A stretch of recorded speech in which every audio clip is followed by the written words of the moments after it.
ववुजूहु यौमइज़िन अलैहा ग़बरा तरहक़ुहा क़तरा उलाइका हुमुल कफ़रतुल फ़जरा। क़यामत के दिन कुछ ऐसे भी लोग आएंगे जिनके चेहरे काले कलूटे होंगे, जिनके चेहरों पर अल्लाह ताला तारकोल पोत देगा। उनके चेहरे बड़े बदसूरत हो जाएंगे, बड़े भयानक हो जाएंगे। वो दुनिया में बड़े हैंडसम रहे होंगे, बड़े स्मार्ट और बड़े खूबसूरत रहे होंगे, मगर कयामत के दिन उनके चेहरे बड़े बदसूरत बना दिए जाएंगे। अबू लहब बहुत गोरा चट्टा था, वो फेयर एंड लवली नहीं लगाता था, फेयर एंड हैंडसम नहीं लगाता था, वो नेचुरल गोरा था, बहुत खूबसूरत था। इतना गोरा था कि उसका नाम पड़ गया अबू लहब। इतना गोरा, इतना खूबसूरत कि अंगारे की तरह वो चमका करता था। मगर उसका अंजाम क्या हुआ मेरे भाइयों? कुरान में अल्लाह ने पूरी सूरत नाजिल फरमा दी, तब्बत यदा अबी लहबिन व तब मा अगना अन्हु मालुहु व मा कसब। अबू लहब के दोनों हाथ टूट जाए, अबू लहब बर्बाद हो जाए। मा अगना अन्हु मालुहु व मा कसब, न उसका माल उसके कोई काम आया, न उसकी कमाई उसके कोई काम आई। व इम्रअतुहु हम्मालतल हतब, और अल्लाह ने फरमाया कि उसकी जो बीवी थी जिसका नाम उम्मे जमील था, जो लकड़ी उठा करके लकड़ियां ला करके चुन चुन करके लाया करती थी और अल्लाह के नबी को बुरा भला कहा करती थी, अल्लाह ने उसकी बीवी की भी मजम्मत की, उसकी भी बुराई की, उसके ऊपर भी लानत फरमाई। फरमाया वम्रातुहु हम्मालतल हतब फी जीदिहा हब्लुम मिन मसद। उस अबू लहब की बीवी की गर्दन में अल्लाह ताला कयामत के दिन रस्सी डालेगा, वो भी जहन्नम की आग में डाली जाएगी। मेरे प्यारे साथियों, पता ये चला कि दुनिया में कोई खूबसूरत अगर है, कोई हैंडसम है, कोई बहुत स्मार्ट है, बहुत गोरा चट्टा है, अपनी खूबसूरती पर नाज न करे, अपने चेहरे पर नाज न करे। अल्लाह ताला खूबसूरती को नहीं देखेगा। इन्नल्लाह ला यंजुरु इला सुवरिकुम व अजसामिकुम, अल्लाह ताला तुम्हारे चेहरों को नहीं देखता, अल्लाह ताला तुम्हारी शक्लों को नहीं देखता, अल्लाह ताला तुम्हारे शरीर को नहीं देखता। वलाकिन यंजुरु इला कुलूबिकुम व आमालिकुम, अल्लाह ताला तुम्हारे दिल को देखता है और अल्लाह ताला तुम्हारे अमल को देखता है। यहां तो बेचारा परेशान बैठा है, स्टेटस पे फोटो लगाया तो हर मिनट पे चेक करा है कितने लोगों ने स्टेटस देखा, फेसबुक पे फोटो डाला तो हर मिनट में चेक कर रहा है कितने लोगों ने मेरे फोटो को लाइक किया। अरे नालायक, लोगों के लाइक की इतनी फिक्र करता है, काश तूने अल्लाह के लाइक की फिक्र की होती। फोटो तो तुमने फिल्टर करके आए तो माशाअल्लाह ऐसे ऐसे ऐप आ रहे कि भाई अमेरिका के गोरे को अफ्रीका का काला बना दो, अफ्रीका के काले को अमेरिका का गोरा बना दो, ऐसे ऐसे ऐप आ रहे, जवान को बूढ़ा बना दो। एक साहब ने मेरा फोटो भेजा एडिट करके, दाढ़ी वाड़ी गायब और बाल बिल्कुल बॉलीवुड के हीरो की तरह उड़ रहा है, और पैंट और कोट पहन करके मुझको भेज करके कहने लगे ये पहचान रहे कौन है? मैंने कहा मैं तो नहीं पहचान, कौन है? आपका फोटो है, एडिट करके मैंने बनाया है।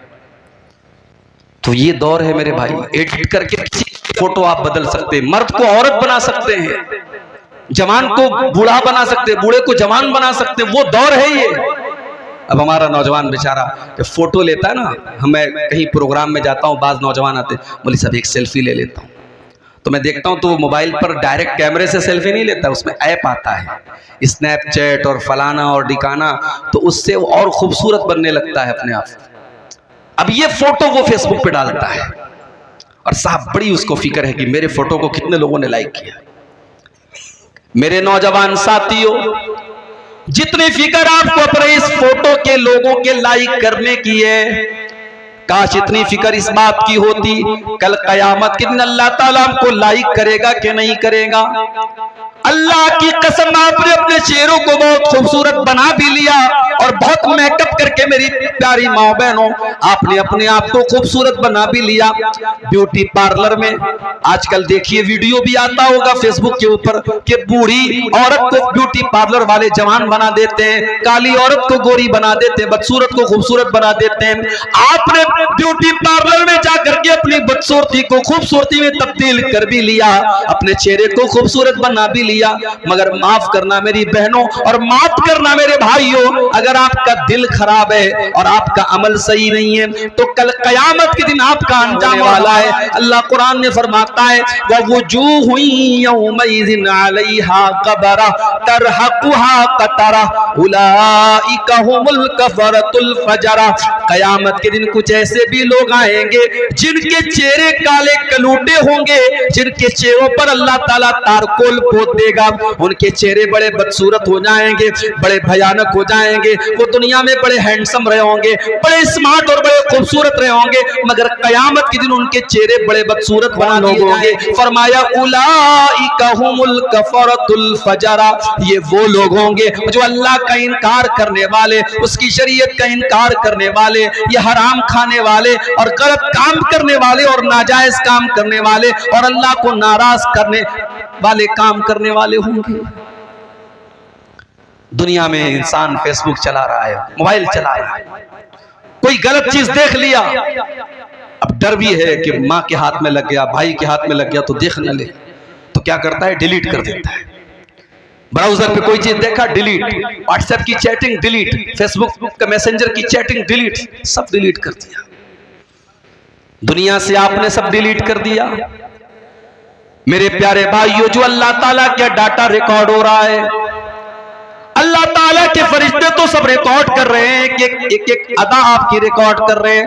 व इन्ना अलैकुम लहाफिज़ीन किरामन कातिबीन, मेरे किरामन कातिबीन एक एक हरकत को तुम्हारे रिकॉर्ड कर रहे हैं।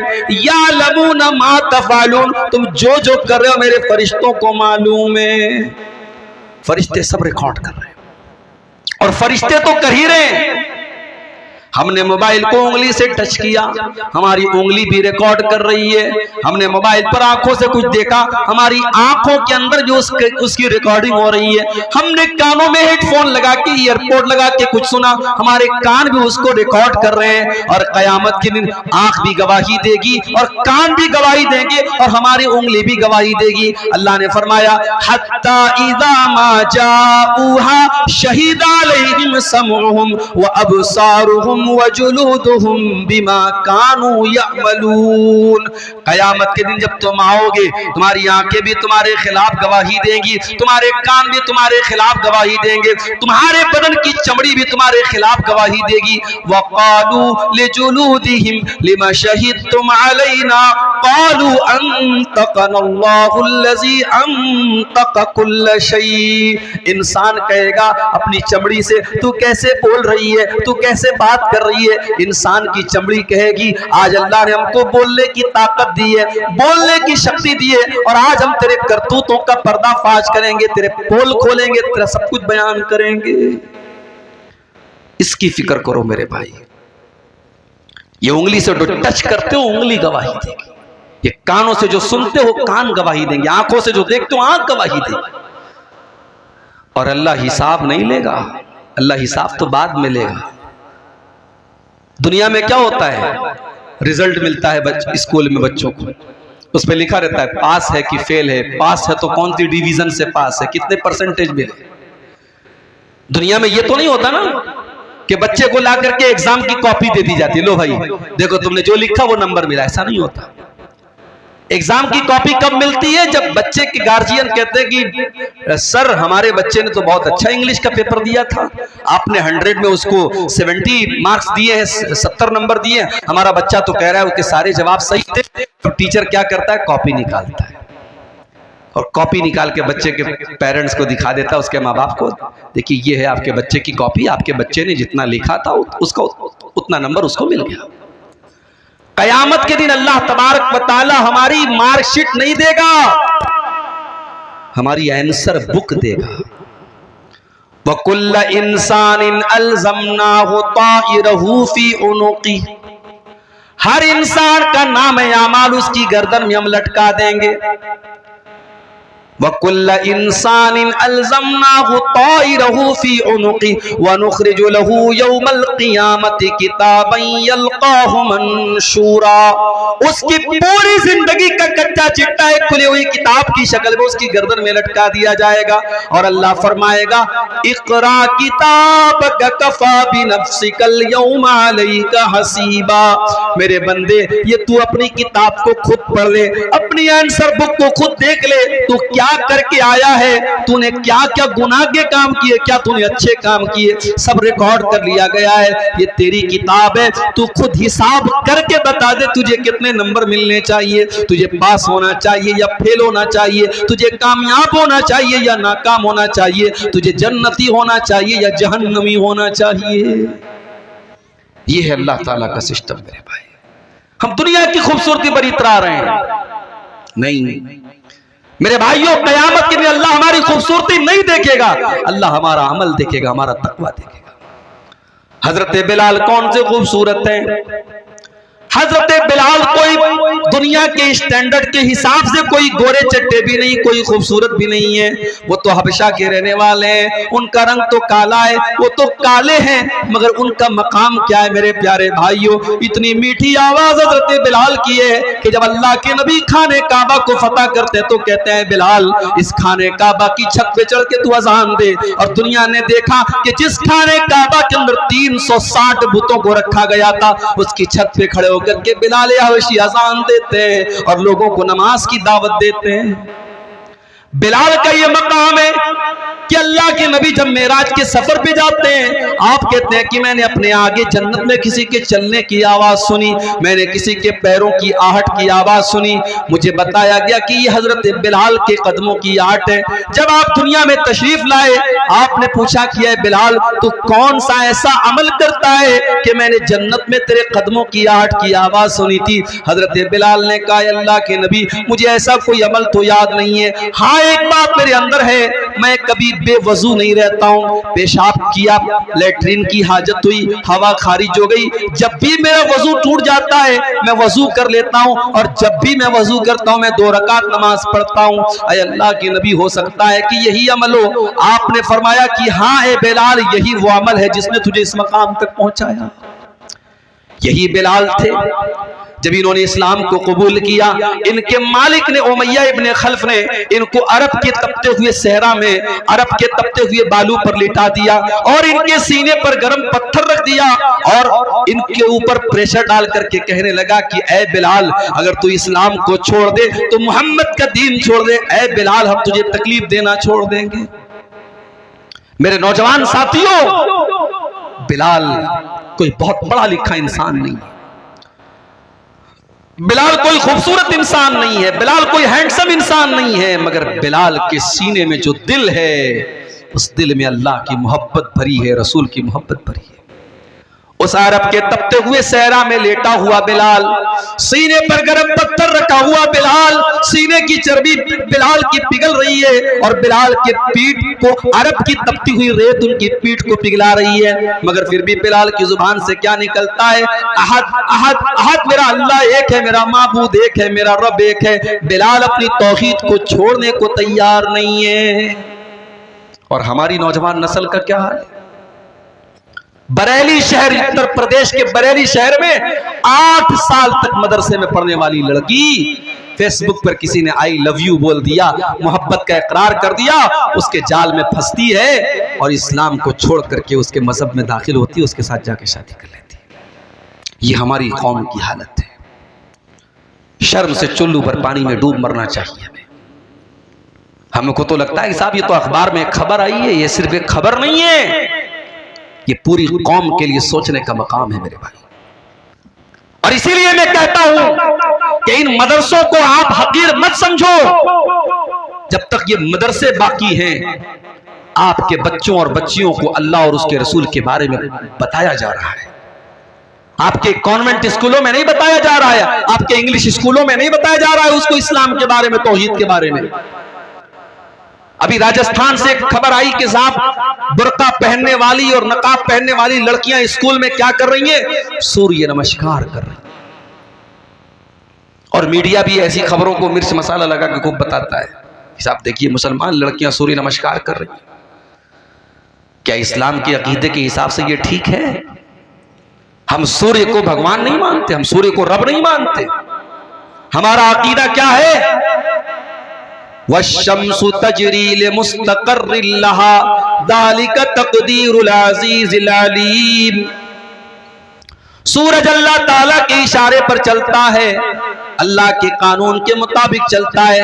वल क़मर क़द्दरनाहु मनाज़िल हत्ता आद कल उर्जूनिल क़दीम। और चांद भी अल्लाह ताला के सिस्टम से चलता है। पहली तारीख का चांद पतला होता है, फिर धीरे धीरे मोटा होता है, फिर 14वीं का चांद कंप्लीट हो जाता है, फिर धीरे धीरे छोटा होता है, और फिर लकड़ी की तरह और खजूर के तने की तरह फिर पतला हो जाता है। ये चांद का सिस्टम, ये सूरज का सिस्टम ये बता रहा है कि चांद अपनी मर्जी से नहीं निकल रहा है, सूरज अपनी मर्जी से नहीं निकल रहा है। इनको निकालने वाला कोई है, इनको चलाने वाला कोई है। सूरज अपनी मर्जी का मालिक नहीं है, चांद अपनी मर्जी का मालिक नहीं है। मेरे प्यारे भाइयों, हमारा अकीदा तो ये है कि सूरज हमेशा पूरब से निकल रहा है और पश्चिम में डूब रहा है। ये अल्लाह का कानून है, ये अल्लाह का हुक्म है, इसलिए सूरज ऐसा कर रहा है। और जिस दिन कयामत कायम होने वाली होगी, अल्लाह सूरज को हुक्म देगा कि हमेशा तो तू पूरब से निकला करता था, लेकिन आज तुझे उल्टा करना है, और कयामत के दिन सूरज पश्चिम से निकल जाएगा। मेरे प्यारे भाइयों, आज आपके स्कूलों में आपके बच्चों से सूरज के आगे सजदा करवाया जा रहा है और सूरज के आगे हाथ जुड़वाया जा रहा है। मेरे प्यारे साथियों, अपनी नौजवान नस्ल की अकीदे की हिफाजत करो, उनकी तौहीद की हिफाजत करो, उनको ईमान सिखाओ। अगर नहीं सिखाओगे तो अंजाम यही होगा कि 8 साल मदरसे में पढ़ने वाली बच्ची मुर्तद हो जाएगी। हमारी कौम का हाल आप देखो मेरे भाई, राजनीति का तो और बुरा हाल है, पॉलिटिक्स का तो और बुरा हाल है। जो पॉलिटिक्स में चला गया उसका कोई मजहब नहीं है मेरे भाई, वो कहीं भी सर झुका सकता है, किसी के भी आगे पैर हाथ फैला सकता है वो। नहीं मेरे भाइयों, ऐसा नहीं होना चाहिए। और याद रखो, इस्लाम से जो लोग नफरत करते हैं उनको आपकी तरक्की से उनको कोई नुकसान नहीं है। आप पैसा कमाइए, आप घर बनाइए, आप अच्छा कपड़ा पहनिए, उनको इससे प्रॉब्लम नहीं है। उनको प्रॉब्लम आपके इस्लाम से है, उनको प्रॉब्लम आपके दीन से, आपके ईमान से है। इसलिए अल्लाह कुरान में कहता है, वला यज़ालून युकातिलूनकुम हत्ता यरुद्दूकुम अन दीनिकुम। ऐ नबी, इस्लाम के दुश्मन इसीलिए आपसे लड़ाई करते और जंग करते हैं ताकि मुसलमानों को दीन से हटा दे, मुर्तद कर दे, मुसलमानों को अल्लाह की तौहीद से दूर कर दे। हमारी कौम का हाल क्या है? अररिया का ये इलाका बड़ा पिछड़ा हुआ इलाका है। किसी बाप को अल्लाह ताला ने तौफीक दी, उसने बेटे को पढ़ाया, बेटा आईएएस ऑफिसर बन गया। कटिहार के अंदर, पूर्णिया के अंदर, अररिया के अंदर आईएएस ऑफिसर बन गया। बहुत अच्छी बात है, हमारी कौम का बच्चा आईएएस ऑफिसर बन गया। अब आईएएस ऑफिसर की कुर्सी पर जब वो बैठा, वो लड़का हमारी कौम का, तो वो कारून बन गया, वो फिरौन बन गया, अल्लाह को भूल गया। उसे इस्लाम बड़ा मामूली मजहब लगने लगा। उसे लगने लगा कि साहब ये मौलवी लोग तो बड़ी दकियानूसी बातें करते हैं, ये सब मजहब की बातों को छोड़ दो, तरक्की करो, आगे बढ़ो, ये रोजा नमाज छोड़ो, ये सब टॉपिक। अगर इसका नाम तरक्की है मेरे भाई, तो हमें ऐसी तरक्की नहीं चाहिए। हमें ऐसी तरक्की नहीं चाहिए जो मजहब और दीन और तौहीद को हम खो करके हासिल करें मेरे भाइयों। इमाम मालिक का एक जुमला नोट कर लो। इमाम मालिक ने कहा था कि इस उम्मत में बाद में आने वाले लोग कामयाब नहीं हो सकते हैं जब तक वो उस फॉर्मूले को ना अपना ले जो पहले के लोगों ने अपनाया था। सहाबे किराम को देखो, बकरी चराने वाले, खेती करने वाले, सहराओं में घूमने वाले, अल्लाह ताला ने उनको क्या मकाम दे दिया। उस दौर की बड़ी बड़ी सुपर पावर ने उनके आगे सर झुका दिया।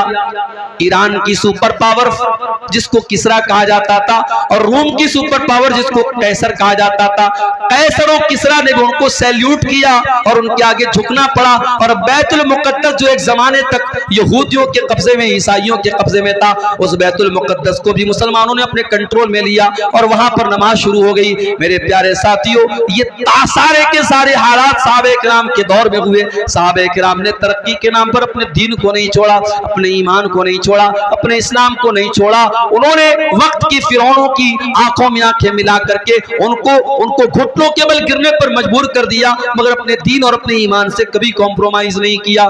खुद न थे जो राह पर औरों के रहबर बन गए, क्या नजर थी जिसने मुर्दों को मसीहा कर दिया। कल तक जो मुर्दा थे अल्लाह के प्यारे नबी ने उनको मसीहा बना दिया। मेरे प्यारे साथियों, आज हमें भी तरक्की करना है, हमें भी जमाने की आंखों से आंखें मिलाना है, मगर इस्लाम को छोड़ना नहीं है, ईमान को छोड़ना नहीं है, तौहीद को छोड़ना नहीं है। मेरे भाइयों, मैं चाहता हूं कि आपके बच्चे आईएएस ऑफिसर बने, मैं चाहता हूं आपके बच्चे वकील बने, मैं चाहता हूं आपके बच्चे जज बने, मगर याद रखो मैं ये भी चाहता हूं आपका बेटा जब वकील बने तो उसके दिल में ईमान की मोहब्बत भी हो। जब वो अदालत में केस लड़ने जाए तो कोई झूठा केस न लड़े, वो सच्चाई के लिए लड़े। मैं चाहता हूं आपकी कौम का बेटा, हमारी कौम का बेटा जज की कुर्सी पर बैठे तो वो किसी ओहदे की लालच में गलत फैसला न कर दे, वो रिटायरमेंट के दिन आखिरी दिन ऐसा फैसला करके पूरी कौम को मुसीबत में डाल करके अपने रिटायरमेंट का प्लान न बनाने लगे, बल्कि वो जज की कुर्सी पर बैठ करके इंसाफ का, जस्टिस का, न्याय का काम करे। मैं ये चाहता हूं मेरी कौम के बच्चे डॉक्टर बने, लेकिन डॉक्टर बनने का मकसद सिर्फ गरीबों का खून चूसना ना हो, उनकी जेब से पैसे निकालना ना हो, बल्कि उस डॉक्टर का काम कौम की खिदमत करना हो। वो कोई गरीब मरीज आए तो उसका इलाज फ्री में भी कर दे, वो अगर किसी को परेशान हाल देखे तो उसकी मदद के तौर पर उसका फ्री में इलाज कर दे, उसके दिल में गरीबों का दर्द हो। ऐसा ना हो कि मरने वाला तो मर गया और उसकी बॉडी को आईसीयू में रखे हुए है और उसके घर वालों से पैसा वसूला जा रहा है, एक एक घंटे का पैसा लिया जा रहा है, मरने वाला बेचारा मर चुका है और फिर भी उसके घर वालों से पैसा लिया जा रहा है। मेरे भाइयों, ऐसे चोर और लुटेरे डॉक्टर हमें नहीं चाहिए। हम ये चाहते हैं मेरे भाई हमारी कौम तरक्की करे, हमारा पिछड़ापन दूर हो, मगर सबके बाद हम अल्लाह। अकबर इलाहाबादी का एक शेर है ना, तुम शौक से कॉलेज में पढ़ो, चरक पे झूलो, जायज है गुब्बारों में उड़ो, चरक पे झूलो, बस एक सुखन बंदे आजिज कर रहे याद, अल्लाह को और अपनी हकीकत को न भूलो।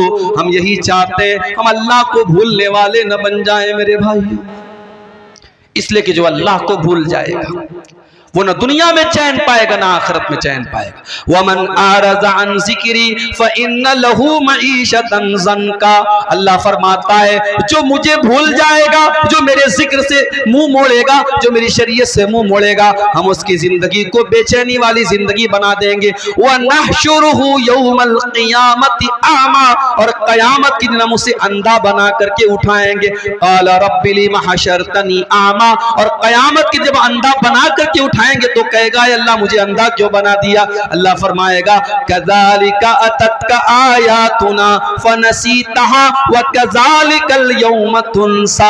ऐ मेरे बंदे, जब कुरान पढ़ा जाता था, जब मेरे नबी की हदीसें पढ़ी जाती थी, तू भी तो अंधा और बहरा बन जाता था। तो तू कुरान को सुनता था न हदीसों को सुनता था, मेरी बातों को तू सुन करके अनसुना कर दिया करता था। आज हम तुझे भूल जाएंगे। मेरे प्यारे साथियों, फितनों का ये दौर है, और फितनों की जब बात आई है तो एक बहुत बड़ा फितना इस दौर का जो हमें महसूस हो रहा है, वो फितना है माल का फितना। पैसा कमाने के पीछे हमारा नौजवान अंधा बना हुआ है। मेरे पास अभी व्हाट्सएप पर मैसेज आया, मौली साहब एक कंपनी आई है, 10,000 रुपया लगा दो, हर महीने 2,000 रुपये मिलेंगे, 5 महीने में रकम खाली हो जाएगी, उसके बाद जो पैसा मिलेगा सब बेनिफिट होगा। मैंने कहा वो कंपनी कारोबार क्या करती है? कहा मौली साहब ये तो नहीं पता। कहते क्रिप्टो कोई कंपनी है, क्रिप्टो की कंपनी है, वो पैसा ले रही है। मैंने कहा कारोबार क्या करती है नहीं मालूम, पूरे गांव के लोग पड़े हुए हैं, मौलवी साहब, मस्जिद के इमाम साहब भी वो काम कर रहे हैं। माफ करना मेरे भाई, कोई काम अगर इमाम साहब शुरू कर दे तो वो जायज नहीं हो जाएगा, कोई काम अगर मौलवी साहब शुरू कर दे तो वो जायज नहीं हो जाएगा। आपको पता करना पड़ेगा कि वो काम जायज भी है कि नहीं है। मेरे प्यारे नौजवान साथियों, कभी अल्लाह का शुक्र अदा किया करो कि अल्लाह ने हराम चीजों की तो लिस्ट बताई है, लेकिन हलाल चीजों की लिस्ट नहीं बताई है। पूरे कुरान में अल्लाह ने कहीं पर हलाल की लिस्ट नहीं बताई, हराम की लिस्ट बताई। इन्नमा हर्रमा अलैकुमुल मैतता वद्दमा वलहमल खिंजीरी वमा उहिल्ल बिही लिगैरिल्लाह। ऐ ईमान वालो, अल्लाह ने तुम्हारे ऊपर मुर्दार को हराम किया है, खून को हराम किया है, सूअर के गोश्त को हराम किया है, गैरुल्लाह का जिस चीज पर नाम लिया जाए उसको हराम किया है। हराम की तो लिस्ट बताई अल्लाह ने, लेकिन हलाल की लिस्ट नहीं बताई है। मेरे प्यारे भाइयों, आप कारोबार कीजिए, आप बिजनेस कीजिए, और छोटा किसी बिजनेस को आप छोटा मत समझिए। हमारे एक साथी थे बनारस में, जामे सल्फिया बनारस में, जहां से हमने तालीम हासिल की, वहीं से उन्होंने तालीम हासिल की। वो रहने वाले थे सूरत के, गुजरात के। आप लोगों ने कभी सुना होगा कि गुजराती लोग जो होते हैं कारोबार में बहुत आगे होते हैं, और इस पूरे भारत को भी 2 गुजराती चला रहे हैं, मालूम है ना आपको? 2 गुजराती पूरे भारत को चला रहे हैं। तो गुजराती लोग कारोबार में बहुत आगे होते हैं। तो हमारा वो जो साथी था सूरत का, उससे मेरी मुलाकात हुई 5-6 साल के बाद। तो मैंने पूछा कि भाई क्या करते हो तुम? अब भाई मौलवी लोग क्या करते हैं, कोई कहीं खुतबा दे रहा है, किसी मदरसे में पढ़ा रहा है, या बिहार में आमतौर से मदरसा खोल लेते हैं मौलाना लोग। तो मैंने सोचा शायद इन्होंने भी कोई मदरसा खोल लिया हो या मदरसा में पढ़ा रहे हो। तो कहा कि मेरे अब्बू की पकौड़े की दुकान है, हमारे अब्बू की पकौड़े की दुकान है, मैं वो चला रहा हूँ, बहुत अच्छी चल रही। तो मुझे यार, मैंने कहा यार तुम मौलवी हो के पकौड़े की दुकान पे तुमको अच्छा लगता है? उसने कहा क्या बुरा है, बिजनेस है, कारोबार है, आज़ाद हूँ मैं, मेरी अपनी दुकान है, मैं डेली जो है दिन भर दुकान पर बैठता हूँ और अच्छा खासा माशाल्लाह 2000-3000 का काम कर लेता हूँ, और आज़ाद भी हूँ, कहीं जाना है कोई प्रॉब्लम नहीं, किसी का गुलाम नहीं हूँ, किसी की नौकरी नहीं है। ये सोच थी उसकी। तो गुजराती था। तो बताना ये चाहता हूं कि अगर आप कारोबार करना चाहें, तिजारत करना चाहें, हजारों रास्ते हैं आपके पास, लेकिन आप रातों रात अमीर बनना चाहते हैं। हमारे नौजवान को 10,000 वाला मोबाइल नहीं चाहिए, उसको 50,000 वाला आईफोन चाहिए। कमा रहा है 5,000 रुपया महीना, और फोन कौन सा चाहिए? आईफोन चाहिए। और आईफोन खरीदने वाले आमतौर से क्या करते जानते हो? वो स्टेटस सिंबल है, उसको उतनी जरूरत नहीं है आईफोन की, उसको आईफोन चलाना भी नहीं आता है, मगर जब 4 लोगों के सामने आईफोन का वो जो एप्पल बना होगा, वो जो दिखेगा ना, तब लोग कहेंगे कि हाँ यार इसकी हैसियत है। क्या स्टेटस के पीछे मर रहे हो मेरे भाई? ये आईफोन को तुमने स्टेटस बना के रखा है। ये महंगा कपड़ा पहन लिया, महंगा मोबाइल ले लिया, महंगा घर बना लिया, तो तुम्हारा स्टेटस बहुत ऊंचा हो गया। माफ करना मेरे भाई, अल्लाह के स्टेटस इन सब चीजों से नहीं बनेगा। इन्ना करमकुम इंदल्लाहि अत्काकुम, अल्लाह ताला के अगर किसी का स्टेटस ऊंचा होगा तो उसका होगा जिसके अंदर अल्लाह का तकवा होगा। मेरे नबी की जिंदगी को देखो मेरे भाइयों, मेरे नबी का मकान भी कोई आलीशान नहीं, मेरे नबी का कपड़ा भी कोई आलीशान नहीं, मेरे नबी के घर में कोई फर्नीचर भी नहीं। आपकी जिंदगी तो ऐसी गुजरी कि अल्लाह के नबी एक चटाई पर लेटा करते थे। एक दिन आप चटाई पर से उठते हैं और आपकी पीठ पर चटाई के निशान पड़े हैं। साहबे किराम ने देखा, अय अल्लाह के नबी, लवित तखज़ना लका वितान या रसूल अल्लाह, अय अल्लाह के नबी आप हमें इजाजत दे दें, हम आपके लिए गद्दे का इंतजाम कर दें, हम आपके लिए आरामदेह बिस्तर का इंतजाम कर दें। आपने क्या जवाब दिया मेरे प्यारे साथियों? जरा अपने नबी का जवाब सुन लेना। फरमाया माली वली दुनिया, ओ लोगों मेरा दुनिया से क्या लेना देना है। मान इल्ला कराकिबिन इस्तज़ल्लता तशजरतिन सुम्मा राह फतरकहा, अरे मैं तो एक परदेसी की तरह हूं, मैं तो मुसाफिर की तरह हूं जो किसी पेड़ के नीचे थोड़ी देर हाल्ट करता है, थोड़ी देर आराम करता है, फिर अपनी मंजिल की तरफ चला जाता है। मैं दुनिया में रहने के लिए नहीं आया हूं, मेरी मंजिल तो आखिरत है, मैं आखिरत की तैयारी करने के लिए आया हूं। आज हम दुनिया के पीछे मरे जा रहे हैं। सुबह नींद खुलती है तब से लेकर रात में सोने तक एक मर्तबा भी हमारे ज़हन में आखिरत की फिक्र पैदा नहीं होती, जन्नत की फिक्र नहीं पैदा होती, जहन्नम से बचने की चिंता नहीं होती। हाय दुनिया, हाय दुनिया, हाय दुनिया। मेरे प्यारे साथियों, ये माल और औलाद भी अगर आपको अल्लाह से दूर कर दे तो ये बहुत बड़ा फितना है। अल्लाह कुरान में कहता है इन्नमा अमवालुकुम व औलादुकुम फितना, तुम्हारा माल भी तुम्हारे लिए फितना है, तुम्हारी औलाद भी तुम्हारे लिए फितना है। अगर माल के चक्कर में तुम हराम रास्ता अपना रहे हो और औलाद के चक्कर में तुम गलत रास्ता अपना रहे हो तो माल भी फितना है और औलाद भी फितना है। मेरे भाइयों, अल्लाह के प्यारे नबी मिंबर पे खुतबा दे रहे हैं, जुमा का खुतबा आप दे रहे हैं, आपके नवासे हजरत हसन और हुसैन जिनकी उम्र 4-5 बरस की है, वो दोनों मस्जिद में आ रहे हैं। 5 साल के बच्चे चलते भी हैं तो गिरते पड़ते हुए चलते हैं। हदीस के अल्फाज हैं, हजरत हसन और हुसैन गिरते पड़ते फिसलते हुए मस्जिद में चले आ रहे हैं। अल्लाह के प्यारे नबी की नजर अपने नवासों पर पड़ी और वो दोनों नवासे लाल रंग का कुर्ता पहने हुए। पता ये चला कि लाल रंग का कुर्ता पहनना जायज है, लाल रंग का कपड़ा पहनने में कोई हर्ज की बात नहीं है। हाँ, सैफ्रॉन कलर का कपड़ा नहीं पहनना चाहिए, जाफरानी कलर का कपड़ा। वो मुशरिकों की पहचान है, वो उनका शियार है।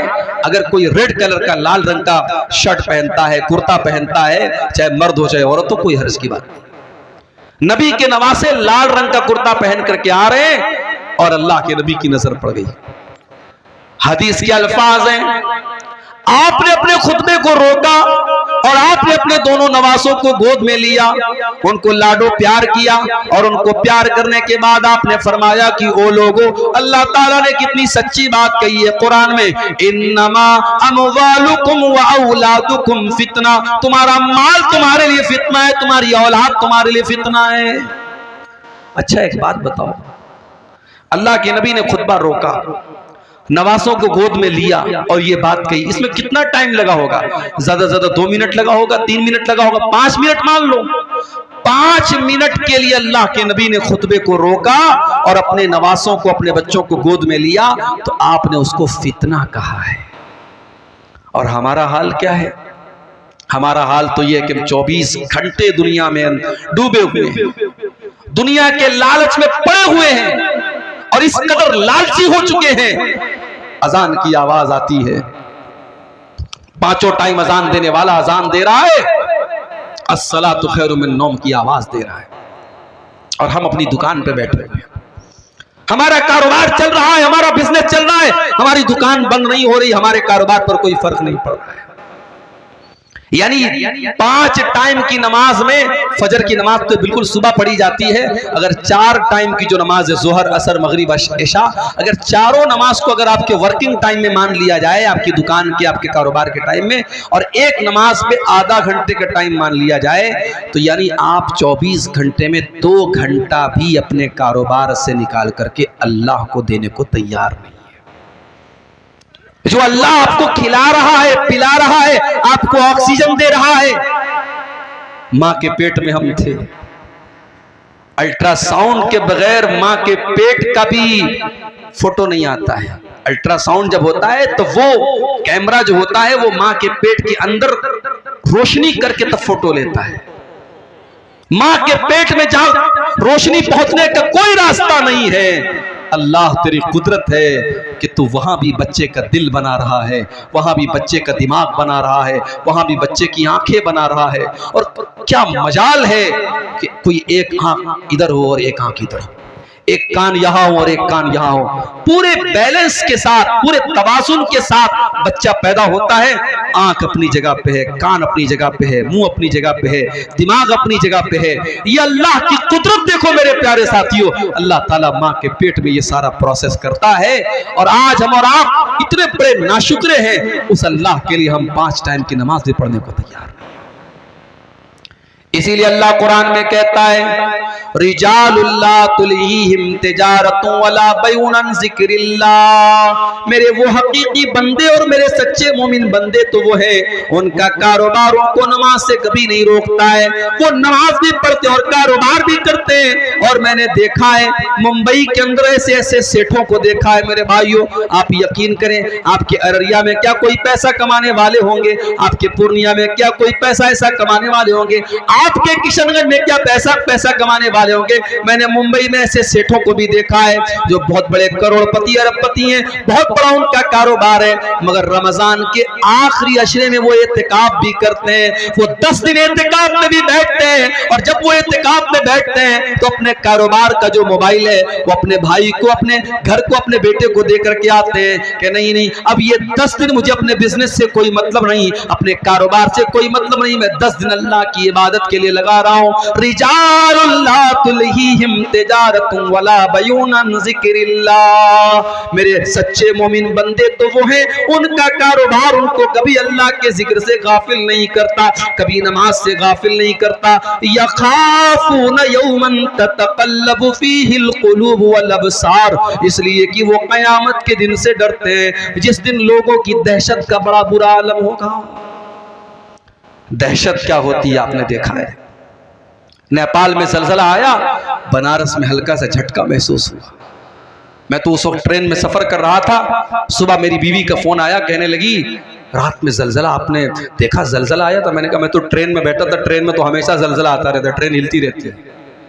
कहा कि नहीं, रात में बहुत सब चीजें हिल रही थी, ज़लज़ला आया था। 2 दिन तक बनारस में लोगों के पेट मुंह से खाना उतर नहीं रहा था, लोग दहशत के आलम में थे। ज़लज़ला कहाँ आया था? नेपाल में आया था। उसका झटका दिल्ली और उत्तर भारत में कहीं कहीं महसूस हुआ था, और ये छोटा सा ज़लज़ला था जो नेपाल में आया था। इज़ा ज़ुल्ज़िलतिल अर्ज़ु ज़िल्ज़ालहा, जब वो ज़लज़ला आएगा जो सिर्फ उत्तर भारत में नहीं, सिर्फ दक्षिण भारत में नहीं, मध्य प्रदेश में नहीं, महाराष्ट्र में नहीं, गुजरात में नहीं, इज़ा ज़ुल्ज़िलतिल अर्ज़ु ज़िल्ज़ालहा, जब पूरी धरती को अल्लाह ताला हिला देगा। व अखरजतिल अर्ज़ु अस्क़ालहा, और जमीन अपने सारे बोझ निकाल देगी। अच्छा, ये बोझ निकाल देगी, इसका क्या मतलब है? इसका मतलब यह है कि जमीन के अंदर जो हीरे जवाहरात, सोने चांदी और कीमती मेटल्स है, सब बाहर निकल जाएगा। जमीन अपने सारे खजाने निकाल देगी। और एक मतलब यह भी है कि जमीन के अंदर जितने मुर्दे हैं, कयामत के दिन सब जिंदा हो जाएंगे। वक़ालल इंसानु मा लहा, और इंसान कहेगा इस जमीन को क्या हो गया है। यौमइज़िन तुहद्दिसु अख़बारहा, और कयामत के दिन जमीन अपनी बातें बयान करेगी, जमीन बोलेगी बिअन्न रब्बका औहा लहा, क्योंकि उस जमीन को अल्लाह ताला हुक्म देगा बोलने का। इससे एक बात ये पता चली कि हम जिस धरती पर और जिस जगह पर कोई काम करते हैं, वो जगह भी गवाही देगी। मिसाल के तौर पर इस गांव में आज ये जलसा हो रहा है। अब जलसे वालों का कहना है कि हमें उम्मीद नहीं थी कि इतनी सारी पब्लिक आ जाएगी, क्योंकि इलाका बहुत पिछड़ा हुआ है, आने जाने का जो रास्ता है बहुत मुश्किल है, बहुत टफ है, फिर भी लोग आए। और इस वक्त जो है रात के तकरीबन 1:15 बज रहे हैं, लोग जमे हुए हैं, माए बहनें हमारी बैठी हैं। ये इलाका, ये पिंडाल, ये पूरी धरती बोलेगी कयामत के दिन कि हाँ, यहाँ रात को 1:15 बजे तक, 1:30 बजे तक, 2 बजे तक तेरे दिन की बातें हुई थी, कुरान और हदीस की बातें हुई थी। और इसी इलाके में अगर किसी घर में, किसी कमरे में बैठ करके कोई जुआ खेल रहा है, कोई शराब पी रहा है, कोई ज़िना कर रहा है, कोई हराम काम कर रहा है, वो धरती भी बोलेगी मेरे भाइयों, यौमइज़िन तुहद्दिसु अख़बारहा, जमीन गवाही देगी कि हाँ, वहां पे क्या हुआ था। इसलिए जब गुनाह करना तो ये सोच के करना कि ये कमरा गवाही देगा, ये धरती गवाही देगी। कहां से बचेंगे हम अल्लाह के यहाँ। आगे रमजान का महीना आ रहा है मेरे भाई। अल्लामा इब्न जौज़ी का एक जुमला आज मैंने पढ़ा, बड़ा प्यारा जुमला था। अल्लामा इब्न जौज़ी लिखते हैं कि अगर कब्र में मरे हुए लोगों से कहा जाए कि तमन्ना करो, आरज़ू करो, तो मरा हुआ आदमी जो मर चुका है, कब्र में जा चुका है, अगर उससे कहा जाए कि तुम्हारी कोई अंतिम इच्छा है, कोई आखिरी ख्वाहिश है, तो पता है वो क्या कहेगा? कहेगा कि अल्लाह एक दिन तू रमजान का और दे दे, एक दिन तू रमजान का और दे दे। रमजान इतना कीमती महीना है मेरे भाई। पिछले रमजान में कितने लोग हमारे गांव में रहे होंगे, इस साल वो नहीं है, इंतकाल हो गया उनका। कितने बूढ़े लोग, कितने नौजवान लोग, कितनी औरतें पिछले रमजान में थी, इस साल नहीं है। और इस साल अल्लाह ताला हमको ये तौफीक दे रहा है, सन 2024 का और हिजरी कैलेंडर के हिसाब से 1445 हिजरी का रमजान हमें मिलने वाला है, अगर हम जिंदा रहे, अगर हमारी हयात बाकी रही। अल्लाह ने हमें एक चांस दिया है मेरे भाई कि अपने आप को हम सुधार ले, तौबा कर लें। और जब हम तौबा करेंगे, हमने जितने गुनाह किए अल्लाह सब माफ कर देगा। अच्छा, दुनिया में इंसाफ का पैमाना अलग है। दुनिया का इंसाफ क्या कहता है कि अगर किसी ने अच्छा काम किया उसको बदला दिया जाए, किसी ने बुरा काम किया उसको सजा दी जाए। दुनिया का इंसाफ तो यही है। अल्लाह का इंसाफ बड़ा निराला है। अल्लाह का इंसाफ ये है, अगर आपने कोई नेकी का इरादा किया, आपने ऐशा की नमाज पढ़ी और रात में बिस्तर पे सोने के पहले आपने मोबाइल के ऊपर अलार्म लगाया कि मैं रात को 3 बजे उठ करके तहज्जुद की नमाज पढ़ूंगा। पक्का इरादा आपने किया, लेकिन थके हारे थे, नींद आ गई, सोए रह गए और 3 बजे रात में फजर आप तहज्जुद की नमाज के लिए नहीं उठ पाए। अल्लाह के नबी फरमाते जब बंदा नेकी का पक्का इरादा करता है और किसी वजह से वो नेकी नहीं कर पाता है, अल्लाह कहता है उक्तबू लहू हसनतन, मेरे बंदे के नाम अमाल में एक नेकी लिख दो। उसने किया नहीं था, इरादा किया था, पक्का इरादा किया था। और अगर बंदा वो नेकी का काम कर लेता है, अल्लाह फरिश्तों से कहता है उक्तबू लहू अशरा हसनात, उसके नाम आमाल में 10 नेकी लिख दो।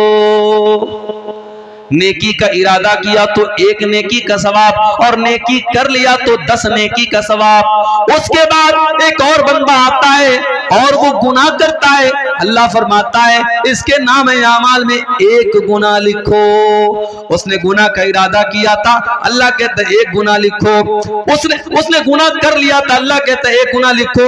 और एक दूसरा इंसान आता है जो गुनाह का इरादा करता है, अल्लाह फरिश्तों से कहता है होल्ड करो, इंतजार करो, वेट करो, देखते रहो वो गुनाह करता है कि नहीं करता है। अगर बंदे ने गुनाह का इरादा किया और फिर इरादा करने के बाद उसने गुनाह नहीं किया, उसने अपने दामन को गुनाह से बचा लिया, अल्लाह के नबी फरमाते कि अल्लाह ताला फरिश्तों से कहता है उक्तबू लहू हसनतन, मेरे बंदे के नाम अमाल में 1 नेकी लिख दो।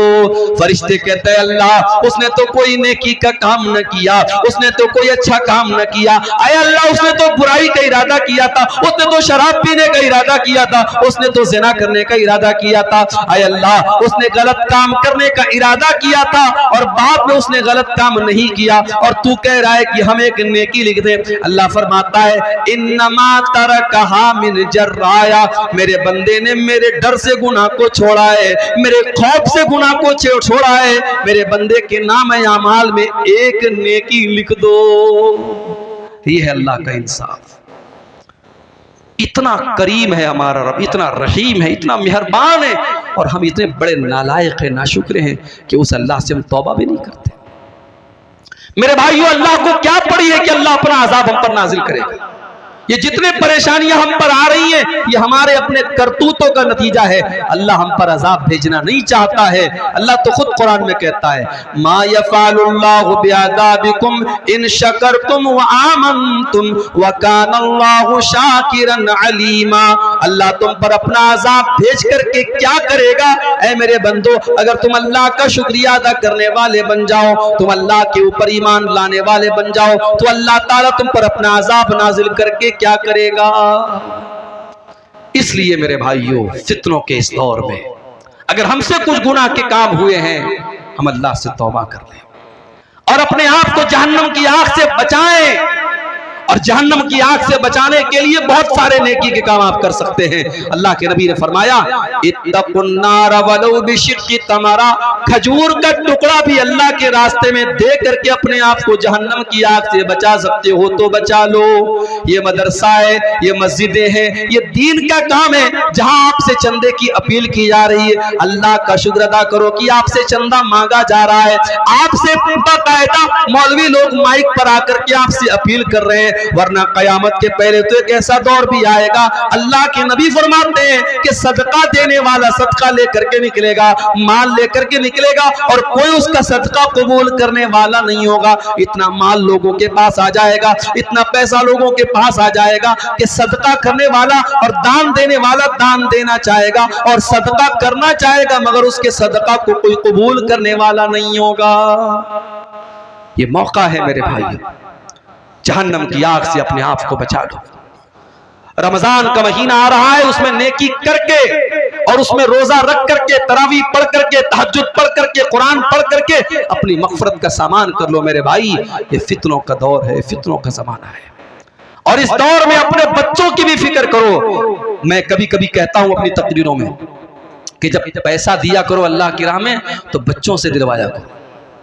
अपने घर से जाओ तो औरतों को कुछ पैसा दे करके जाओ, कि देखो मैं जा रहा हूं बाहर, ये पैसा तुमको दे के जा रहा हूं, ये ज़कात का पैसा है, ये सदका खैरात का पैसा है, गरीबों को दे दिया करना, कोई मांगने वाला आए तो दे देना। अपने घर की औरतों को ये सिखाओ मेरे भाई, इसलिए कि जब हम अच्छी चीज़ों में, जब हम बुरी चीज़ों में अपने परिवार को शामिल करते हैं। अभी मैं कार से आ रहा था, रास्ते में एक रेस्टोरेंट पड़ा था दरभंगा में, राधे राधे, हमारे ड्राइवर साहब भी साथ में थे। हम लोगों को भूख बहुत तेज़ लगी थी, दोपहर में मैंने खाना भी नहीं खाया था। ड्राइवर साहब ने कहा चलिए यहाँ पे खाना खाते हैं, बड़ा अच्छा रेस्टोरेंट। मैं गया रेस्टोरेंट में, बहुत अच्छा, कभी आपका गुजर हो दरभंगा से देखिएगा, बिल्कुल हाईवे के ऊपर है, बहुत मशहूर है वहाँ का रेस्टोरेंट। वहाँ गए तो माशाअल्लाह बड़ा साफ़ सुथरा रेस्टोरेंट, और खाना भी एक से एक, और उसके बाद मिठाइयाँ भी एक से एक। तो जानते हो पहला ख्याल मेरे दिल में क्या आया? मेरे दिल में ख्याल आया कि यार ये तो फैमिली के लायक जगह है, बच्चों को लेके आने लायक जगह है, बड़ा अच्छा यहाँ सिस्टम है, निज़ाम है। यानी ये एक नेचुरल बात है। हम कोई अच्छी चीज़ देखते हैं तो हम चाहते हैं कि हमारा परिवार भी इसमें शामिल हो जाए। हम कोई अच्छी चीज़ खाते हैं, सोचते हैं हमारा परिवार भी खा ले। मेरे भाइयों, जहन्नम की आग से हमें अपने आप को भी बचाना है, अपने परिवार को भी बचाना है। कू अनफुसकुम व अहलीकुम नारा, अल्लाह कुरान में कहता है अपने आप को और अपने परिवार को जहन्नम की आग से बचाने की फिक्र करो, बचाने का इंतजाम करो। अब जरा दिल पे हाथ रख के बताओ कि आपने अपने आप को और अपने परिवार को जहन्नम की आग से बचाने के लिए क्या काम किया है। आप एक महीना छोड़ दो, एक साल छोड़ दो, आप एक हफ्ता और एक दिन का हिसाब हमको बता दो कि आपने पिछले एक दिन में कितने ऐसे काम किए हैं जो आपको जहन्नम की आग से बचाने वाले हैं। इसीलिए मेरे भाइयों, अल्लाह के नबी फरमाते हैं ला तहकिरन्न मिनल मारूफ शैया, किसी नेकी को हकीर मत समझो। छोटी छोटी नेकी के काम, छोटे छोटे जिक्र के कलमात हैं। आपने जुबान से पढ़ा सुभानअल्लाहि व बिहम्दिही सुभानअल्लाहिल अज़ीम, आपको पढ़ने में 5 सेकंड लगा। सुभानअल्लाहि व बिहम्दिही सुभानअल्लाहिल अज़ीम आपको पढ़ने में 2 सेकंड लगा, 3 सेकंड लगा। मगर इस कलमे का सवाब क्या है? बुखारी शरीफ की आखिरी हदीस है, अल्लाह के नबी फरमाते हैं कलिमतानी खफीफतानी अलल लिसानी सकीलतानी फिल मीज़ानी सुब्हानअल्लाहि व बिहम्दिही सुब्हानअल्लाहिल अज़ीम। अल्लाह के रसूल सल्लल्लाहु अलैहि वसल्लम फरमाते हैं कि 2 कलमे ऐसे हैं जो अल्लाह को बहुत प्यारे हैं और जुबान पर बड़े हल्के, और क़यामत के दिन अल्लाह के तराजू पर बड़े भारी होंगे। और ये 2 कलमे कौन है? यही सुभान अल्लाह व बिहम्दिही सुभान अल्लाहिल अज़ीम। इसी तरीके से आप सुभान अल्लाह, अल्हम्दुलिल्लाह, ला इलाहा इल्लल्लाह, अल्लाहु अकबर, ये कलमात जो हैं इनका सवाब बहुत ज्यादा, इसको आप पढ़ें। अल्लाह ने आपको दौलत दी है, सदका खैरात करें, गरीबों की मदद करें। और जब मदद करें तो इस चक्कर में ना रहे कि माइक पर मेरा नाम बोला जाए। हमारे ये भी बड़ा मसला है, माइक पर जब तक नाम ना बोला जाए तब तक हमें लगता है मौलवी साहब जब तक नाम ले के हमारे दुआ ना करे, हमारा दान कबूल नहीं हुआ। जरूरी नहीं है, कुछ नेकी ऐसी भी करो आपको पता हो, अल्लाह को पता हो। अल्लाह के नेक बंदे नेकी करते हैं, दरिया में डाल देते हैं। वयुतिमूना अत्ताम अला हुब्बिही मिस्कीनन व यतीमन व असीरा, मेरे नेक बंदे गरीबों को खाना खिलाते, यतीमों को खाना खिलाते, कैदियों को खाना खिलाते। और जब खाना खिलाते तो क्या कहते हैं? इन्नमा नुतिमुकुम लिवजहिल्लाह, हम तुम्हें अल्लाह को राजी करने के लिए खाना खिला रहे। ला नुरीदु मिनकुम जज़ाअन वला शुकूरा, हमें तुमसे कोई बदला नहीं चाहिए, हमें तुमसे कोई शुक्रिया नहीं चाहिए, हम तो अल्लाह से अपना बदला चाहते हैं। इन्ना नखाफु मिर रब्बिना यौमन अबूसन कमतरीरा, हमें तो क़यामत के दिन का डर है। मेरे भाइयों, मेरी तकरीर लास्ट में होने वाली थी और अभी शायद बंगला ज़ुबान के कोई मुकर्रिर बाकी हैं जो आपके सामने चंदे के लिए तकरीर करेंगे, लेकिन चूंकि पब्लिक दूर दूर से आई है और जलसे वालों ने ये सोचा कि अगर बाद में मेरा नंबर आएगा तो हो सकता है बहुत सारे लोग चले जाएं, इसलिए मुझे पहले आते ही फ़ौरन जो है 10 मिनट के बाद मुझे बुला लिया गया। मैं एक आपसे गुजारिश करता हूँ कि आप इस मदरसे के लिए जो वाकई में, यानी इसमें तो कोई शक नहीं करेगा कि ये इलाका काफ़ी पिछड़ा हुआ है और इस इलाके में मदरसे की ज़रूरत थी और अल्लाह जज़ाए खैर दे। हमारे भाई शेख नौशाद साहब को और उनके तमाम जो रुफ़क़ा हैं जिनकी मेहनतों से ये जामिया इस्लामिया अम्मारिया चल रहा है। आप दुआ भी करें और जाते वक्त आपसे जो भी बन सके आप ताउन करके जाएं, इस इदारे को दान दे करके जाएं। अगर वाकई में आपको दीन से मोहब्बत है, अल्लाह से मोहब्बत है, रसूल से मोहब्बत है और आप चाहते हैं कि इस इलाके के बच्चे भी कुरान और हदीस को सीखें और यहाँ की नौजवान नस्ल भी ऐसी तैयार हो जिसके दिल में अल्लाह और उसके रसूल की मोहब्बत हो, तो ये काम करके आप जाएं। मैं दुआ करता हूँ अल्लाह ताला से रब्बुल आलमीन हम सबको इस दौर में, फितनों के इस दौर में जो भी नेकी के काम हैं अल्लाह ताला उसमें हम सबको हिस्सा लेने की तौफीक अता फरमाए। रब्बुल आलमीन हमारे जिन भाइयों ने इस मदरसे में अब तक चंदे और दान दिए हैं, अल्लाह उनके दान को, उनके चंदे को कबूल फरमाए, और जो अभी तक पीछे रह गए हैं और अभी तक उन्होंने इस कार्य खैर में, इस नेकी के काम में हिस्सा नहीं लिया है, अल्लाह उनको तौफीक दे कि वो आगे बढ़ें और आकर के मदरसे में ताउन करके जाएं।